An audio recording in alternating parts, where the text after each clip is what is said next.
Okay. Occasionally I like to look back on old creative works that I made back when I was in high school. High school was probably a highway for me in terms of improving my skill as an artist. It was like the time in my life where I finally gained the resources to bring my ideas more to life. I started learning a lot more about recording and music production. My dad very graciously gave me some equipment for Christmas that allowed me to make music and record harmonies and arrange stuff. And I just had so much fun. It was like the thing that I would do every day when I'd come home from school was just go downstairs and make some music.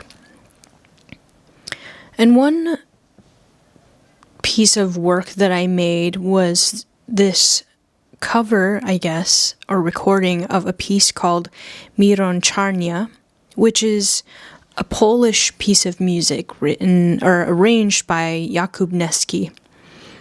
And I won't go too much into what this piece is about, but it's based off of a poem called Mironczarnia, in which this poet is describing the torment that one goes through when trying to write a poem. And it's a very interesting piece of music. I learned it in my chamber choir my junior year of high school. And it was a really small chamber choir because it was after hours, and so there's only like 4 of us. But my teacher at the time saw it as an opportunity for us to get to do some really interesting pieces, and this was one of them. And so the piece kind of fluctuates between 7/8 and 8/8 and is in Polish and has all these interesting sounds and glissandos and key changes. And I think it's at least 8 parts. I could be totally wrong, but it's definitely not just 4. It's anywhere between 4 and 8 parts. So it was like, how are we supposed to do this with 4 people? And we managed to make it work. And I just remember being super mesmerized by this piece because it was so dynamic. And I'd never done anything like it before. At the time, I was learning a lot about recording and production, and I thought to myself, oh, I would love to record this entire piece by myself. All 8 parts, including the tenor and bass. And I had already been familiar enough with the piece just from my rehearsals, and so I took the time to learn all of the parts.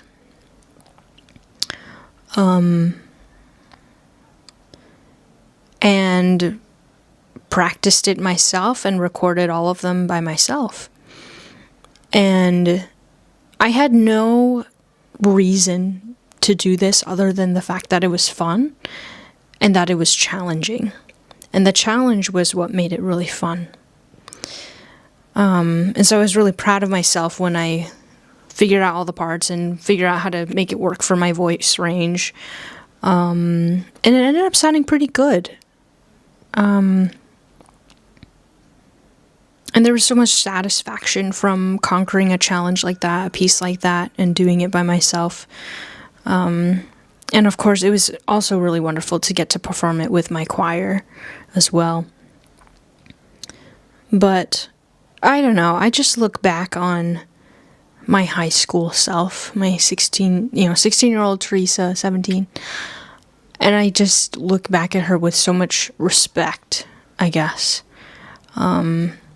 Because she was never creating anything for the purpose of trying to find a job or get a gig or for her professional career. She just did it because it was fun. And she took on creative challenges and found satisfaction in the fact that those were challenging. I'm not really sure if I can say quite the same for myself these days. It almost feels like when I create, it has to be for some tangible outcome that is either a gig or a connection or money or whatever. Rarely do I seek out doing creative work because it would be a fun challenge. And so I kind of see my high school self as this like creative risk taker. I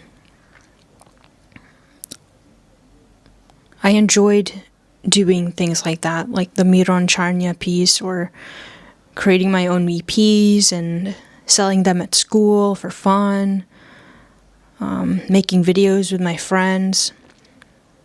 I kind of look back to my elementary school days and the education systems that I was exposed to then, and how much that formed my identity as an artist and a creative risk taker. Because when I was in elementary school, I was admitted to this program. It's called the Highly Capable Program. I was admitted into it when I was in second grade.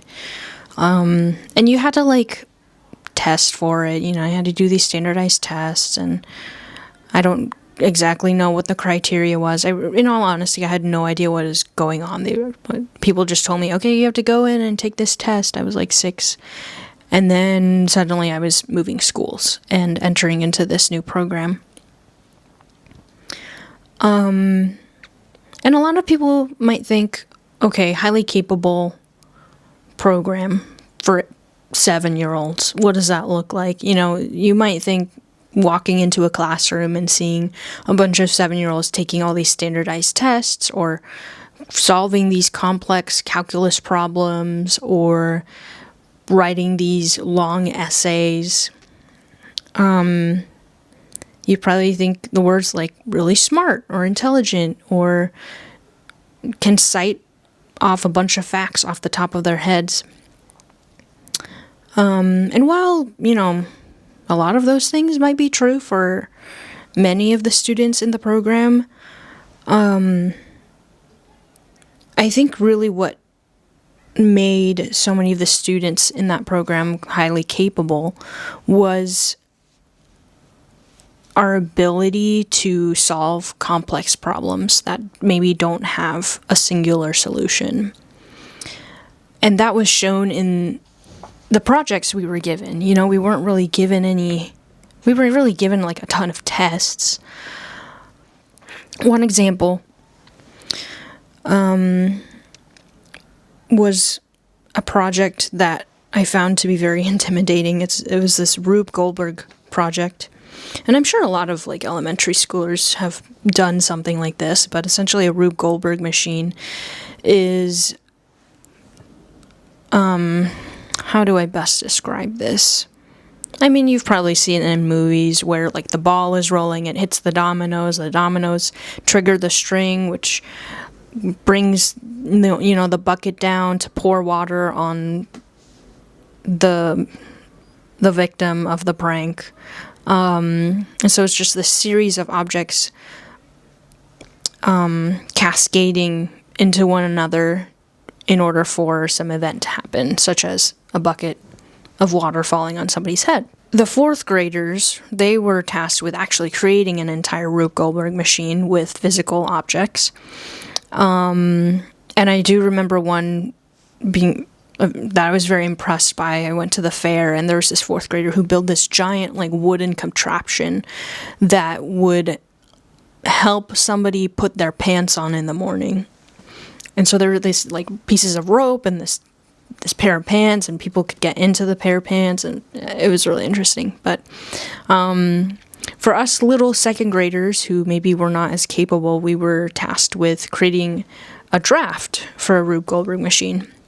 And so we were given a blank sheet of paper, and with that sheet of paper we were given this grid. And in this grid were various objects. You had like a couple of beach balls illustrated in the boxes, ladders, strings, buckets, and then like 5 monkeys. And so we had to go home, cut these up, and then paste them on a sheet of paper to show our design for our Rube Goldberg machine. So I get home, I'm super excited to put this fake Rube Goldberg machine together. But then I stare at this grid, and there's like 16 items on this thing. And I'm just like, this is impossible. Like, there's not enough objects for me to work here with. Like, I had like 5 monkeys. I was like, I need 10 monkeys. I just had this grand idea for what I wanted this machine to be, and I was limited on the number of objects they gave me. And so I remember kind of being frustrated and talking with my dad. I'm like, how am I supposed to make an entire machine with just 2 beach balls and like 5 monkeys? Like, there's not enough stuff here to work with. And so my dad was like, well, why don't you just take the piece of paper and scan it and copy it and make 50 monkeys? And in my mind, I was like, I can't do that. Like, that's against the rules. Like, that's not the assignment that I was given. I was given 5 monkeys and 2 beach balls. I can't just make more. Like, I'd be cheating in a sense, or I felt like I was cheating. And so I was like so agonized over if I wanted to make my dream machine happen and quote unquote break the rules, or just stick to what I was given. So I ended up following what my dad said, and I, made a bunch of copies, and then I had a ton of monkeys to work with, and I spent so much time on this machine. I was so excited, and I actually ended up pasting several sheets of paper together because it wouldn't all fit on one. So I ended up having like 3 pieces of copy paper just taped together. And then I just remember looking at this complete draft and being so terrified because I was like, I didn't follow the rules. I didn't follow the rules. I'm gonna get in trouble. And the next morning I went to school. My teacher asked us all to turn in our homework. And I remember walking up to him just like terrified, holding the rolled piece of paper in my hand. I'm like, oh, I'm going to get in trouble because I broke the rules. I handed it to him. And he opened it up and he just like stared at it for like 10 seconds. And then he held it up to the classroom and just said, look at what Theresa made. This is amazing. Look at what Theresa made. And I just remember just the deep sense of relief that I felt. Of thinking like, okay, I'm not in trouble. I guess I didn't break the rules, I guess. I wasn't even thinking about what really was going on in my teacher's mind. Yeah, an admiration for innovation, I guess. And that's not to like, pat myself on the back. It really was my dad's idea. But yeah, then he looked at me. He was like, can I keep this? Can I keep this? And I was like, okay, sure. I didn't think much of it. I was just relieved to not have been in trouble. But then 10 years later, I ended up visiting him. I was about to graduate high school, and he was about to retire from teaching. I show up, and he doesn't really remember me, so I reintroduce myself, and then he's like, oh my gosh, you're the one you made the Rube Goldberg machine. Like, and he went over to his desk and pulled out this rolled piece of paper from his drawer and showed it to me. I hadn't seen that thing for 10 years, and he was like, I've kept this whole time, and I use it as an example every single year. And that really moved me because I think at the time I understood what that meant. Back when I was just a kid, I was so focused on following the rules. But then I realized what's more important and what really makes people highly capable is their ability to be creative and to take risks and to be innovative.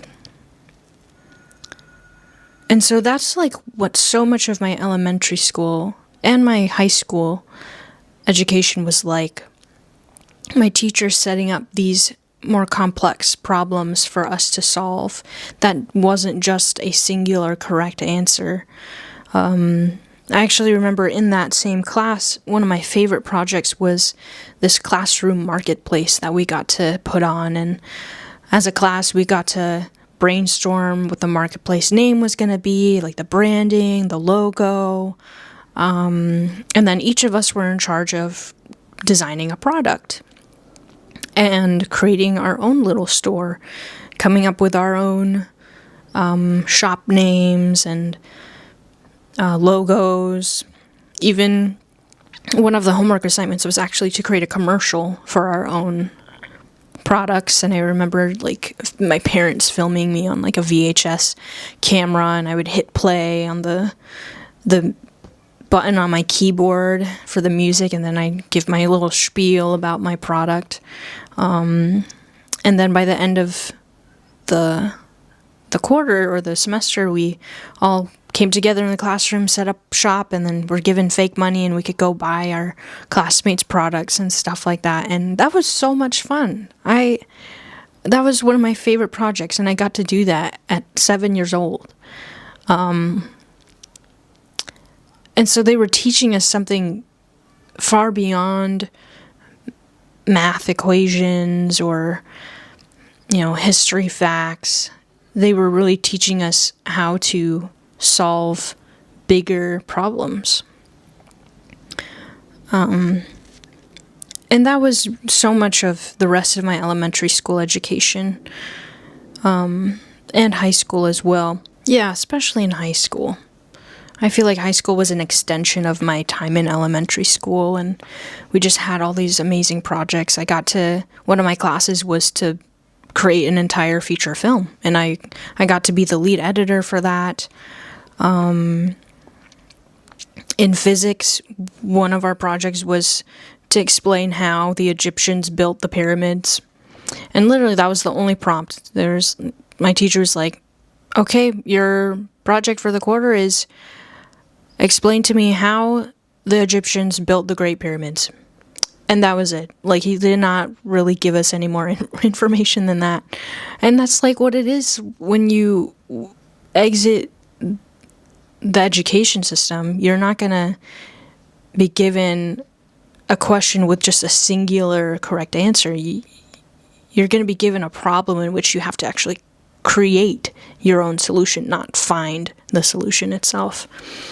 And so I say all of this because it's like, I wish that more people had an education like that, especially in elementary school, where kids are encouraged to break the rules and take creative risks. Because I think that's such an important skill to have as an adult, and especially if you want to be an artist of any form. I think my education is really what led me to become the person that I am today. That it's what gave me the courage to go freelance and to make my own music and to start an e-commerce business and do a lot of things. And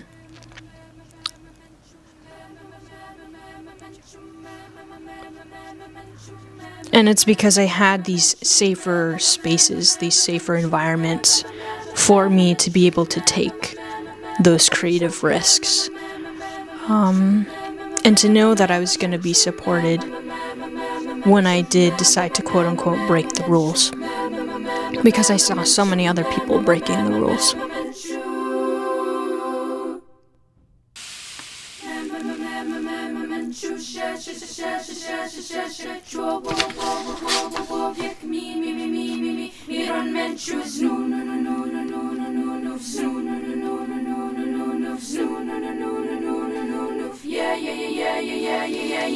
Thinking outside the box, pushing the envelope, to go where you don't think you can go. The whole idea is to reduce fear. The concept is, since it's about constant change, you have to be willing to try new things.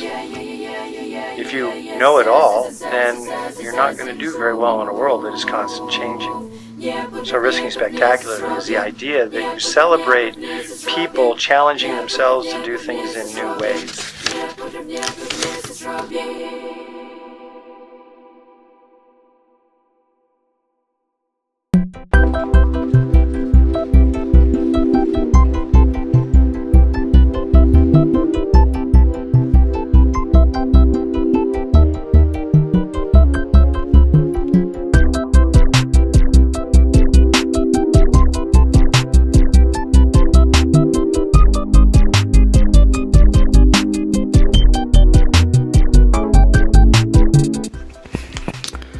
Has anyone ever had these rotten sour gummy worms? I see them all the time on Instagram.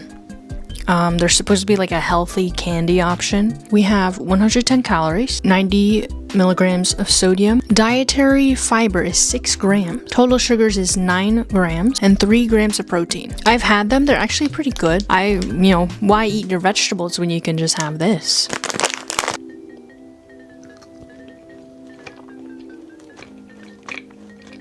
Rotten gummy worms. Make Your Own Rules by Andrew Huang. This is one of my favorite books. If you are an artist, especially if you're a musician, I highly recommend this. Andrew Huang is probably one of my biggest creative inspirations. He's a YouTuber, music producer, singer and songwriter, who has made his entire living from creating music on the internet, creating music for people through eBay bids. Highest bidder gets a custom song, and he made a good amount of money from that just starting out. So he was like kind of one of the pioneers for musicians making a living off of the internet. And he basically just kind of goes through his whole journey in the fact that he had to create his own rules for being a musician, having started off in classical music. He does give some advice for artists who are looking to, sort of pave their own way. It is definitely catered more towards musicians, but I feel like any person who is a creator can read this and get something out of it. So, Make Your Own Rules by Andrew Huang. I recently got lunch with a friend who inspires me very creatively. She's a dancer, a hip-hop dancer, and she asked me, who's in your creative circle these days? Who's your go-to for when you need a push creatively, artistically?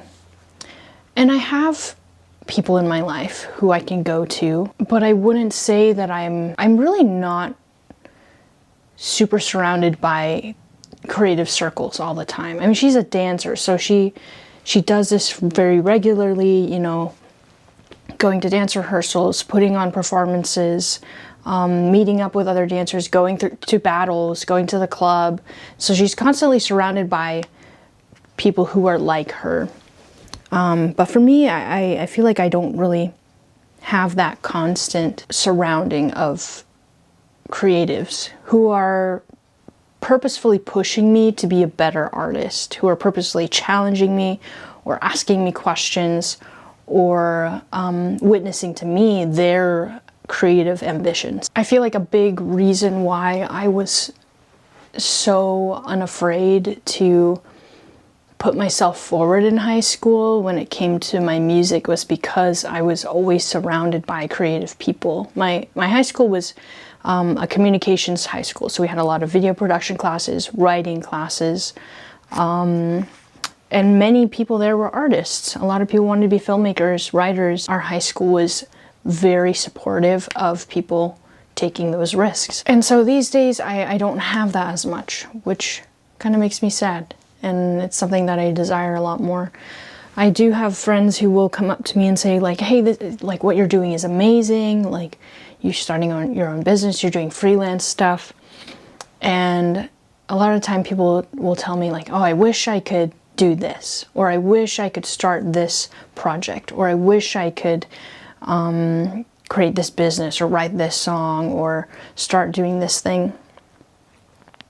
And there are some people who do follow through with their dreams, but I would say that the majority of the time, a lot of people just let their dreams be this ambiguous cloud. And when I asked them like, well, why don't you go and pursue those things? Why don't you make something? I'm usually met with the answer of, well, I don't have time, or I don't have the resources, I don't have the skill set, it's too hard, it's too vulnerable, etc., etc. And I just get sad when people tell me that. Like, I can see how excited they are about wanting to do a certain thing, and then when I tell them, well, just do it, which of course, is always easier said than done, I'm always met with reasons why they can't. One of my things is I really want to encourage my friends to go and do their creative pursuits, like start small. I think for the most part it feels kind of lonely when people are praising you for the creative things that you're doing, but you feel like everyone's just watching you, but nobody's running the race with you. It kind of sucks, in all honesty. I mean, like, school is such a great environment to have something like that, to have community of people who are working towards things. You kind of have to go out of your way to find that once you're in adulthood. And maybe for me, it's just a matter of I haven't put myself out there. So yeah, before this gets too depressive, I'm not exactly quite sure where I'm going with this whole video on creative risk. I really want to learn how to be a better filmmaker, a video producer, writer, and I feel like video production, creating a YouTube channel is a great way to practice all of those things. I'm really hoping that this year I can find more of those people who will really actually push me creatively. I want to find people who are really pushing themselves and committing themselves to a craft. I've been watching a lot of Stranger Things recently, and just finished season 5 about last month, and I also watched the documentary with my best friend, and it was just so cool to see how many people it took to put this thing together and how many different jobs there are to, developing a scene. I was really inspired by the sculptors who created the scene of inside, well, spoiler alert, inside of the Mind Flayer. And I just thought, wow, these people didn't just get there by chance. Like, they pushed hard in their craft. And it was just beautiful to see a team of people working together and encouraging each other to be the best that they can be. I guess in order for us to be able to take creative risks as adults, we need that support system. We need people who will push us to think more outside the box. We need people who will be there for us when we fail. We need people to cheer us on. We need people to be examples of artists who are really dedicated to their work, who care, who genuinely care. I hope that you yourself take more creative risks. I hope that you find people who will support you in that. And I hope that I find more people like that too.